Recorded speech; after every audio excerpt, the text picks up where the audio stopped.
Islamophobia is a big topic that's going on. More and more people are starting to hate. One of my favorite subjects. Islam in the United States. Okay, we're just warming up.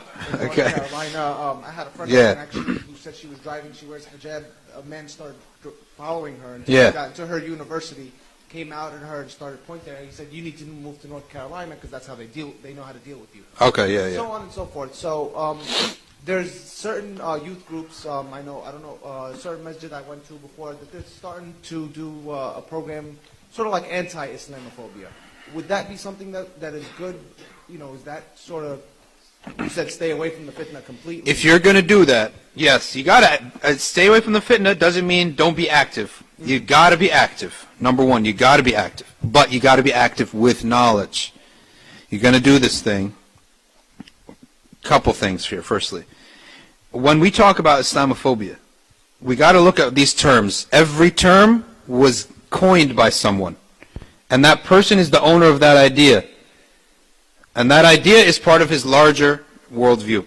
Now, in general, we have the whole rights campaign. Everyone has rights. Muslims have rights, right? Everyone has rights.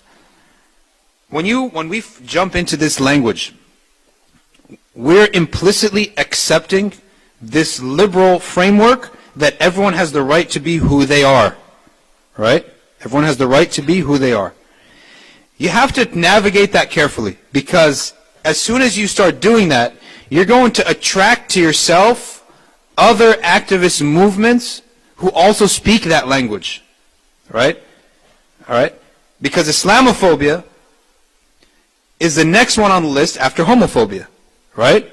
Homophobia, Islamophobia.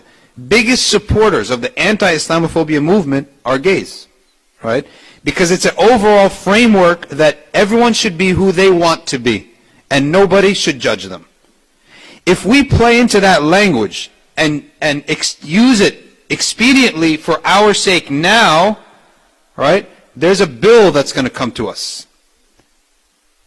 Because we use that language, we jumped and bandwagon on that, now we're going to be asked in the future to support other causes that supported us. So you have to, I would navigate this whole Islamophobia and anti-Islamophobia thing very carefully. I just received a message from a MSA.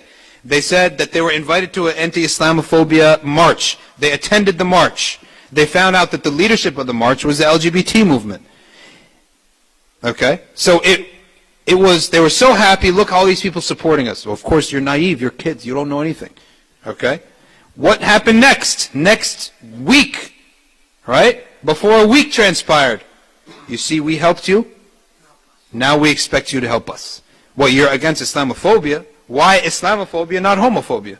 Right? Because you accepted the framework. A framework. Right? And so you have to accept the whole menu now. So when you do these things, we have to do it in an original way.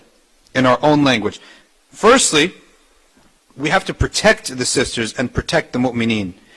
We don't need for people to accept us. That's not something that's in our aqidah, right? In the Quran, show me one ayah of Quran, O mu'mineen, gather and make sure the kuffar like you. There's no such ayah, right? So when we're adopting something outside of the Quran, it's going to contradict us eventually. And that's why I've never seen one of these activists be consistent in his Islam. You don't always have to go and support some cause. That's kufr in your deen. Okay? So we have to do it, but you have to do it in an original way. Right? No, I don't call for people to not hate upon Muslims and accept us for who we are. I don't need your acceptance, and you don't need their acceptance. What we need to do is give da'wah. We need to protect the women on the one hand, protect the brothers, okay, on the one hand, security, but we also need to give da'wah. We need to be good at da'wah. I wouldn't jump on the activist language of anti-Islamophobia. I wouldn't use that. I'm doing da'wah, right? I'm doing da'wah. I don't need anyone's help to do da'wah, right?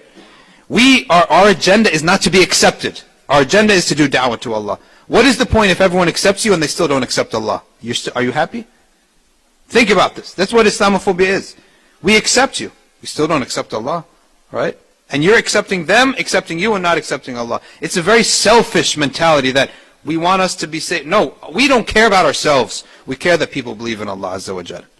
If that means we have to suffer a little bit in the process, that's worth the cost. Because the whole phobia thing and acceptance thing and don't judge mentality is all for people who they're fighting for the dunya.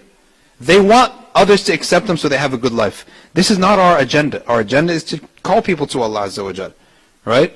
And you can like us or not like us, but and then security is one thing. That's a common sense thing. We should all be observing that. But we have to be very nuanced and very clear about what we want.